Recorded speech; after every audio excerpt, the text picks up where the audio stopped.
बिस्मिल्लाहिर्रहमानिर्रहीम। Chemistry part 2 chapter 7 जिसके अंदर आज हमने डिस्कस करना है आइसोमेरिज्म। तो सबसे पहले आपको मैं ये बता दूं कि चैप्टर 7 का ये लास्ट आर्टिकल है और लॉन्ग क्वेश्चंस के लिए बहुत ज़्यादा इम्पोर्टेंट है। तो आइसोमेरिज्म, हाइब्रिडाइजेशन, रिफॉर्मिंग और फंक्शनल ग्रुप और इसके साथ क्रैकिंग ऑफ पेट्रोलियम, ये लॉन्ग क्वेश्चंस के लिए बहुत ज़्यादा इम्पोर्टेंट हैं। तो इनको आपने शॉर्ट क्वेश्चन के साथ साथ लॉन्ग क्वेश्चंस के लिए भी तैयार करना है, क्योंकि ये अगर आप लॉन्ग क्वेश्चंस के लिए इनको प्रिपेयर करेंगे तो इनके साथ साथ जो शॉर्ट क्वेश्चंस हैं वो भी आपके प्रिपेयर हो जाएंगे। तो आज आइसोमेरिज्म के अंदर हमने ये देखना है कि इसमें कैसे शॉर्ट क्वेश्चन बन सकते हैं या कैसे इसको हमने लॉन्ग क्वेश्चन अगर आ जाए तो उसको हमने किस तरह अरेंज करके लिखना है। मेन चीज ये है कि शॉर्ट क्वेश्चन इसमें से काफी बन सकते हैं, तो हम साथ साथ ये भी देखेंगे कि शॉर्ट क्वेश्चन किस तरह बनते हैं या आइसोमेरिज्म प्रोसेस क्या होता है। तो सबसे पहले हम इसको डिफाइन करेंगे। तो डिफाइन करने से पहले आइसोमर्स को आप समझें कि आइसोमर्स दो चीजों के अंदर हमने मेन डिस्कस करनी है। एक होता है स्ट्रक्चरल फार्मूला और एक होता है मॉलिक्यूलर फार्मूला। अब जो मॉलिक्यूलर फार्मूला होता है वो कंडेंस फॉर्म में होता है, मतलब उसके अंदर सिर्फ ये बताया जाता है कि एटम कौन कौन से और कितने हैं, और जो स्ट्रक्चरल फॉर्म होता है वो एक्सपेंड करके लिखा होता है। तो ये इन दोनों के बारे में आपको इनका डिफरेंस, फॉर एग्जांपल यहाँ पे मैं आपको एक जनरल एग्जांपल बता देता हूँ। तो ये जो आपके पास है इसको मॉलिक्यूलर फार्मूला कहते हैं और ये कंडेंस फॉर्म में है, किसके अंदर सिर्फ ये बताया गया कि कार्बन कितने हैं और हाइड्रोजन कितने हैं। लेकिन ये इसका क्या है, इसका स्ट्रक्चरल फार्मूला, इसको एक्सपेंड करके लिखा गया। तो अब हम इसको डिफाइन करेंगे आइसोमेरिज्म। तो सबसे पहले आइसोमेरिज्म को अगर हम डिफाइन करें तो डिफाइन के अंदर ये है कि two or more compound, means के दो या दो से ज्यादा कंपाउंड भी हो सकते हैं, having same molecular formula but different structural formula and properties. कि आइसोमेरिज्म एक ऐसा फिनोमेना है जिसके अंदर मॉलिक्यूलर फार्मूला सेम होगा लेकिन स्ट्रक्चरल फार्मूला और उसकी जो प्रॉपर्टीज हैं जैसे कि फिजिकल है या केमिकल प्रॉपर्टीज वो क्या होंगी, वो डिफरेंट होंगी। तो ऐसे फिनोमेने को हम कहते हैं आइसोमेरिज्म और इस तरह के कंपाउंड को हम कहते हैं आइसोमर्स। तो ये इसकी डिफाइन है और इसकी एग्जांपल्स है हमारे पास C4H10, ये आपके पास मॉलिक्यूलर फार्मूला है, लेकिन ये दोनों N-ब्यूटेन और आइसोब्यूटेन इसके स्ट्रक्चरल फार्मूले हैं। आप यहाँ पे देखेंगे कार्बन 4 है, हाइड्रोजन 10 है। यहाँ पे भी आप देखेंगे 1 2 3 और 4 कार्बन और 3 3 6 3 9 और 10 आपके पास हाइड्रोजन। तो साबित ये हुआ कि आइसोमर्स वो कंपाउंड होते हैं जिनका मॉलिक्यूलर फार्मूला सेम और स्ट्रक्चरल फार्मूला डिफरेंट। अब इसके टाइप्स की अगर हम बात करें, टू टाइप्स होते हैं, एक हम स्ट्रक्चरल आइसोमेरिज्म और दूसरे को ज्योमेट्रिकल आइसोमेरिज्म कहते हैं। तो पहली चीज जो इसके अंदर हमने डिस्कस करनी है वो है आपके पास स्ट्रक्चरल आइसोमेरिज्म। के स्ट्रक्चर मींस कि उसका जो स्ट्रक्चर है उसके अंदर वो किस तरह डिफाइन होगा, कि उसके अंदर उनकी आगे टाइप्स क्या हैं वो हमने डिस्कस करनी है। तो पहले इसकी डिफाइन अगर हम करें तो डिफाइन के अंदर द आइसोमेरिज्म व्हिच अराइजेस, यानी कि वो आइसोमेरिज्म जिसके अंदर डिफरेंट अरेंजमेंट ऑफ एटम्स हो, कि जो आपके पास मॉलिक्यूल्स हो उनके अंदर एटम की जो अरेंजमेंट है वो अगर डिफरेंट है तो उसको हम क्या कहते हैं, स्ट्रक्चरल आइसोमेरिज्म। कि यहाँ पे ये देखें इनके एटम्स के अंदर यहाँ पे ये कार्बन 2 पे है, यहाँ पे ये एक स्ट्रेट चेन है, यहाँ पे नीचे क्या है, ब्रांच चेन है। तो इनके जो स्ट्रक्चरल चेंज है मींस एटम की अरेंजमेंट डिफरेंट होने की वजह से इसको हम क्या कहते हैं, स्ट्रक्चरल आइसोमेरिज्म। यानी कि इसके अंदर मॉलिक्यूलर फार्मूला सेम होता है, स्ट्रक्चरल फार्मूला भी डिफरेंट होता है और उनकी प्रॉपर्टीज भी क्या होती हैं, वो भी डिफरेंट होती हैं। आगे इनकी टाइप्स हैं, एग्जांपल में आप ये N-ब्यूटेन, N-पेंटेन वगैरह एग्जांपल्स आप इसकी मेंशन कर सकते हैं। उसके बाद नेक्स्ट है आपके पास चेन आइसोमेरिज्म। अब इनकी डिफाइन बिल्कुल आसान है, इनकी जो आप नेम लिखेंगे उसी में उसकी डिफाइन होगी, आप खुद से इसको डिफाइन कर सकते हैं।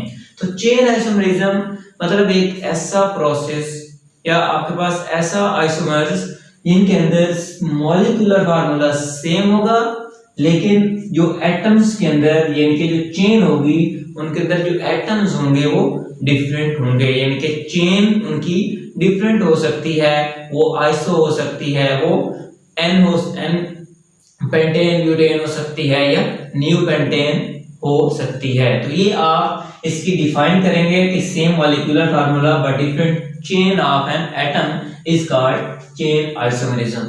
इसके एग्जांपल को समझते हैं। C5H12 यानी कि ये आपके पास एक मॉलिक्यूलर फार्मूला है, कंपाउंड है ऑर्गेनिक। अब यहां पे देखिए एन पेंटेन और ये आइसोपेंटेन, तो यहाँ पे आप देखेंगे चेन जो है वो डिफरेंट है लेकिन इन दोनों का मॉलिक्यूलर फार्मूला सेम है। अब इसके अलावा आप इसकी एक एग्जांपल्स न्यू पेंटेन भी मेंशन कर सकते हैं। उसके लिए आप एक कार्बन यहाँ पे ये और ये कार्बन यानी कि आप इसकी हाइड्रोजन कंप्लीट पूरी करेंगे तो यहाँ पे आपके पास CH3, यहाँ पे भी आपके पास CH3, ये आपके पास CH3 और ये भी CH3। तो यहाँ पे आप देखेंगे तो ये आपके पास 12 हाइड्रोजन और आपके पास 5 जो है वो कार्बन है। तो ये तीन स्ट्रक्चर के अंदर चेन डिफरेंट है लेकिन उनका molecular formula same, that is called chain isomerism. Next है आपका पोजीशन आइसोमरिज्म, मतलब जिसके अंदर पोजीशन डिफरेंट होगी और molecular formula same but positions of same functional group क्या होंगे, डिफरेंट होगी, यानी कि फंक्शनल ग्रुप सेम है लेकिन उनकी पोजीशन डिफरेंट है। तो ये आपके पास एक एग्जांपल है। यहाँ पे आपके पास 3 कार्बन है, एक क्लोरीन है, यानी कि आप इसको इस तरह भी मेंशन कर सकते हैं C3। अब आप हाइड्रोजन पहले काउंट करें, तो जब आप हाइड्रोजन काउंट करेंगे 3 2 5 और ये 2 क्या हो जाएंगे 7 और साथ में आपके पास एक क्या हो जाएगा क्लोरीन आ जाएगा। तो ये आपके पास क्या है, इसका मॉलिक्यूलर फार्मूला है और ये आपके पास पोजीशन जो है 1 क्लोरोप्रोपेन है और ये आपके पास 1 और 2 यानी कि 2 पे यहाँ पे फंक्शनल ग्रुप है और इसमें आपके पास 1 पे फंक्शनल ग्रुप है। तो मतलब सेम फंक्शनल ग्रुप की पोजीशन जो है वो डिफरेंट है लेकिन मॉलिक्यूलर फार्मूला सेम है, तो इसको हम क्या कहते हैं, पोजीशन आइसोमरिज्म। नेक्स्ट है आपके पास फंक्शनल ग्रुप आइसोमरिज्म के फंक्शनल ग्रुप जो है वो अगर डिफरेंट है तो उस आइसोमरिज्म को हम क्या बोलते हैं, फंक्शनल ग्रुप आइसोमरिज्म। डिफाइन इस तरह करेंगे, same molecular formula different functional group. For example आपके पास ये एक कंपाउंड है C2H6O, मतलब एक ऑक्सीजन 6 हाइड्रोजन और 2 कार्बन है आपके पास। तो ये आपके पास आपके पास मिथाइल ईथर है। तो इसके अंदर अगर आप फंक्शनल ग्रुप देखेंगे तो ये आपके पास ईथर लिंकेज यानी कि ये ऑक्सीजन है, ईथर है फंक्शनल ग्रुप O। लेकिन यहाँ पे आप देखेंगे तो इसके अंदर आपके पास जो फंक्शनल ग्रुप है वो हाइड्रोक्सी है। यहाँ पे फंक्शनल ग्रुप ईथर लिंकेज है, यहाँ पे हाइड्रोक्सी है। तो प्रूव ये हुआ कि इनका मॉलिक्यूलर फार्मूला सेम लेकिन इनके अंदर जो फंक्शनल ग्रुप है वो डिफरेंट है। यहाँ पे हाइड्रोक्सी है, यहाँ पे ईथर लिंकेज है। लेकिन अगर आप चेक करेंगे यहाँ पे कार्बन 1 और 2 और हाइड्रोजन 6 और एक ऑक्सीजन, यहाँ पे आपके पास 1 2 कार्बन, यहाँ पे देखें 5 और ये 6। तो that is called functional group isomerism. Next है आपका मेटामरिज्म।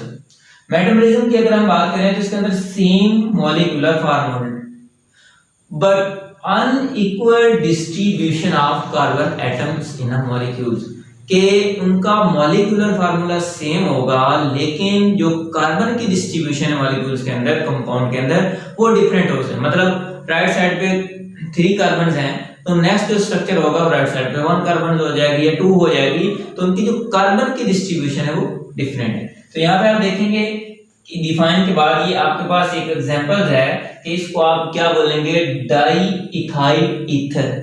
यहाँ पे आप देखेंगे कि आपके पास CH3CH2, यहाँ पे ऑक्सीजन ईथर लिंकेज, ये उसी तरह बनता है CH2CH3।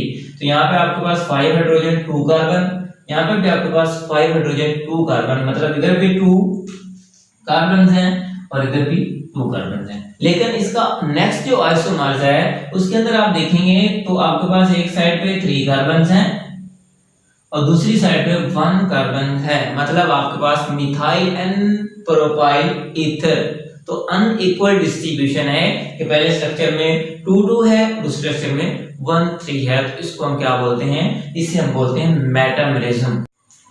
तो उसके बाद है स्ट्रक्चरल आइसोमेरिज्म के 5 टाइप्स है, जिसका नेम है टॉटोमेरिज्म। टॉटोमेरिज्म की अगर हम डिफाइन करें तो डिफाइन के अंदर same molecular formula but different position of hydrogen के हाइड्रोजन, या आप ये कह सकते हैं शिफ्टिंग ऑफ प्रोटॉन के हाइड्रोजन की जो पोजीशन होगी वो डिफरेंट हो सकती है। तो आपके सामने ये एग्जांपल्स है एसीटोन की। तो यहाँ पे आप देखेंगे एसीटोन्स के अंदर कि जब यहाँ पे ये जो डबल बॉन्ड है इधर शिफ्ट होगा, ये नेगेटिव आ जाएगा ऑक्सीजन के ऊपर, तो ये यहाँ से एक हाइड्रोजन इस ऑक्सीजन पे शिफ्ट हो जाएगी, तो आपके सामने ये एक और स्ट्रक्चर बन जाएगा। और एसीटोन के अंदर सीरियल बॉन्ड O था, और यहाँ पे देखें 1 2 और 3 मींस के प्रो 1 इन 2 ओल, यानी कि ये आपके पास अल्कोहल यानी हाइड्रोक्सी जो है वो फंक्शनल ग्रुप बन गया। यहाँ पे आपके पास कार्बोनाइल, तो जो आपके पास हाइड्रोजन की पोजीशन थी यहाँ से वो इस पे ऑक्सीजन के साथ आ गई, तो मतलब इस स्ट्रक्चर के अंदर हाइड्रोजन की पोजीशन क्या होगी, चेंज होगी। और इस तरह के आइसोमेरिज्म को कहते हैं टॉटोमेरिज्म, कि इसके अंदर हाइड्रोजन की पोजीशन डिफरेंट हो। इसके अलावा ये एक बहुत इंपॉर्टेंट एग्जांपल्स है और बहुत फेमस एग्जांपल्स है। और आपके पास ये जो अमाइनो एसिड है, अमाइनो एसिड के अंदर क्या होता है कि ये आपके पास 4 ग्रुप्स हैं, इनमें ये होगा कि आपके पास COOH मींस कि एसिड है, प्रोटॉन जो है वो इजीली डोनेट कर देगा, इजीली रिमूव कर देगा। तो यहाँ से ये हाइड्रोजन जो है ये यहाँ से ट्रांसफर होकर NH2 की जगह पे क्या हो जाएगा NH3, और ये आयंस की फॉर्म में आ जाएगा, और इसको हम क्या बोलते हैं ज्विटर आयन। तो इसमें भी क्या हुआ, जस्ट हाइड्रोजन की पोजीशन जो है वो चेंज हुई है। तो इस तरह के आइसोमेरिज्म को हम क्या बोलते हैं टॉटोमेरिज्म। तो ये 5 टाइप्स स्ट्रक्चरल आइसोमेरिज्म, जिसके अंदर उनका मॉलिक्यूलर फार्मूला सेम, लेकिन उनके अंदर यहाँ पे आप देखेंगे कि अरेंजमेंट ऑफ एटम क्या होगी वो डिफरेंट होगी। नेक्स्ट है आपके पास ज्योमेट्रिकल आइसोमेरिज्म, और ये आपके पास इनके सेकंड टाइप्स है। ये आपके पास फर्स्ट टाइप है और ये सेकंड। इसकी डिफाइन अगर हम करें तो इसमें आपके पास ये एक बात आपने याद रखनी है कि मॉलिक्यूलर और स्ट्रक्चरल फार्मूला इसमें सेम होगा, इनके स्ट्रक्चर और मॉलिक्यूलर फार्मूला दोनों सेम होंगे। चेंज क्या होगा, but different position of identical groups in space. अब यहाँ पे जो आइडेंटिकल ग्रुप्स हैं स्पेस के अंदर किस तरह डिफरेंट होंगे, ये एग्जांपल से हमें ज्यादा क्लियर हो जाएगा। तो जो डिफरेंट आइडेंटिकल ग्रुप्स का जो स्पेस के अंदर डिफरेंट होना वो किस वजह से, ड्यू टू रिस्ट्रिक्टेड रोटेशन। और वो रिस्ट्रिक्टेड रोटेशन किस वजह से होती है, डबल बॉन्ड की वजह से। तो ये ज्योमेट्रिकल आइसोमेरिज्म के अंदर जो मेन डिफरेंस वो ये होगा कि स्ट्रक्चरल फार्मूला भी और मॉलिक्यूलर फार्मूला तो दोनों सेम होंगे, लेकिन इनके अंदर प्रॉपर्टीज जो हैं वो क्या होंगी, डिफरेंट होंगी। इनकी केमिकल और फिजिकल प्रॉपर्टीज इन स्ट्रक्चर्स की डिफरेंट होंगी। आप ये कह सकते हैं कि different position of identical group, क्योंकि एक जैसे ग्रुप जो है उनकी पोजीशन जब डिफरेंट हो जाएगी तो डेफिनेटली उनकी क्या हो जाएगी, प्रॉपर्टीज भी चेंज हो जाएगी। तो इस तरह के आइसोमेरिज्म को हम कहते हैं ज्योमेट्रिकल आइसोमेरिज्म, या इसको हम कहते हैं सिस ट्रांस आइसोमेरिज्म।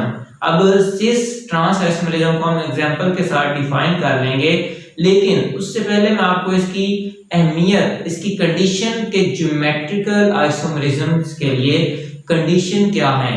कंडीशन पहली ये है कि डबल बॉन्ड जो है वो जरूरी है, कि ज्योमेट्रिकल आइसोमेरिज्म में डबल बॉन्ड का मौजूद होना, और दूसरा आपके पास डिफरेंट ग्रुप्स, यानी कि एक कार्बन के ऊपर 2 या आपके पास 2 कार्बन हैं, यानी उनके दरमियान डबल बॉन्ड है, तो उन कार्बन के ऊपर 2 डिफरेंट ग्रुप मौजूद होंगे। तो ये 2 कंडीशन होंगी तो आपके पास ज्योमेट्रिकल आइसोमेरिज्म एग्जिस्ट करेगा।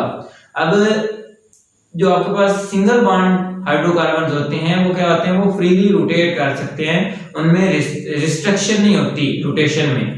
लेकिन जो डबल बॉन्ड होते हैं उनके अंदर जो डिफरेंट ग्रुप्स होंगे उनकी रोटेशन में रिस्ट्रिक्शन होती है। रुकावट होती है, तो इसलिए अब उनको रोटेशन के लिए क्या होना पड़ेगा, डबल बॉन्ड यानी कि पाई बॉन्ड को ब्रेक करना पड़ेगा, और ये इतना आसान नहीं है, उसके लिए आपको एनर्जी देना पड़ती है। तो इसलिए ये हम ज्योमेट्रिकल आइसोमेरिज्म, और ये इसकी सेकंड टाइप है आइसोमेरिज्म की, स्ट्रक्चरल और ज्योमेट्रिकल, इसकी डिफाइन। और अब बात करते हैं इसके एग्जांपल। यहाँ पे आप देखेंगे 1 ब्रोमो 2 क्लोरो। अब डबल बॉन्ड है और 2 कार्बन हैं। अब डबल बॉन्ड भी है, 2 कार्बन मींस कि इथीन्स।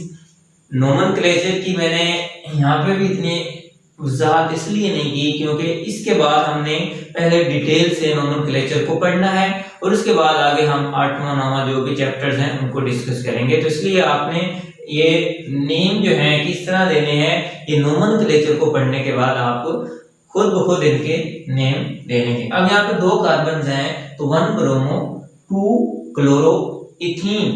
तो यहाँ पे आप देखेंगे, हाँ, सिस और ट्रांस को अगर आप डिफाइन करेंगे कि अगर similar groups present on same side तो उसको हम कहते हैं सिस आइसोमर्स, और जो similar group present on opposite side यानी कि ऑपोजिट साइड पे प्रेजेंट है सिमिलर ग्रुप तो उसको हम ट्रांस, और सिस में सिस्टर्स सेम जो एक जैसे ग्रुप एक ही जगह साइड पे मौजूद है तो उसको हम सिस आइसोमर्स कहते हैं। तो ये आपने इनके दोनों की डिफाइन। तो यहाँ पे देखें डिफरेंट ग्रुप्स हैं इनके, ये भी हेलो है, ये भी हेलो, लेकिन ये सिमिलर ग्रुप जो है वो एक ही साइड पे हैं। यहाँ पे ये हाइड्रोजन, ये भी हाइड्रोजन, यानी कि ये जो एक जैसे ग्रुप एक साइड पे हों तो उसको हम क्या कहते हैं, सिस आइसोमर्स।